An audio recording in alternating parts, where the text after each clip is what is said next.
Pencurian berujung pembunuhan di Gresik, mertua korban mengaku heran. Wardatun Thoyibah 28 tahun meninggal dunia. Ia menjadi korban kasus pencurian berujung pembunuhan di Gresik.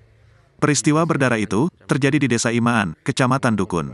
Sabtu, tanggal 16 Maret tahun 2024, menjadi hari terakhir Wardatun Thoyibah tidur memeluk anaknya yang masih berusia 2,5 tahun.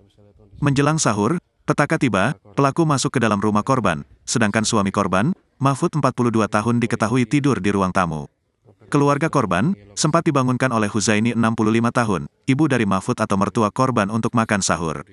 Huzaini mengatakan, sekitar pukul 3 waktu Indonesia Barat sempat mengetok pintu rumah Mahfud untuk membangunkan makan sahur. Namun, tidak ada respons, sehingga ditinggal kembali ke rumahnya yang jaraknya hanya berdampingan. Kecurigaan pencurian tersebut juga tidak kelihatan, sebab diduga pencuri masuk lewat pintu belakang, sehingga Huzaini melanjutkan ke masjid untuk salat subuh. Seusai salat, Huzaini kembali pulang ke rumah dan melanjutkan bersih-bersih piring. Kemudian tertidur, tahu-tahu dibangunkan Mahfud sambil meminta tolong. Saya langsung lari ke rumah dan masuk kamar. Dan melihat Datun, panggilan akrab Wardatun Thoyibah, tertelungkup di lantai.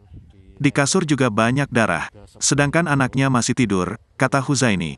Setelah melihat Datun tertelungkup di lantai, Huzaini mengaku langsung mengangkat jasad Datun ke atas tempat tidur. Kemudian, Huzaini mengambil anak korban yang masih tidur. Setelah itu, ia membersihkan tempat tidur dan membersihkan wajah Datun yang berlumuran darah menggunakan tangan. Saya kira digigit ular, sebab terlihat ada lubang-lubang di leher. Baju daster yang dipakai juga berlumuran darah. Baru sadar kalau itu pencurian, setelah anak saya, Mahfud, mengetahui uang di lemari tidak ada dan pintu belakang terbuka, ungkapnya. Dari kejadian tersebut, Huzaini juga mengaku heran. Baru kali ini ada pencurian juga pembunuhan.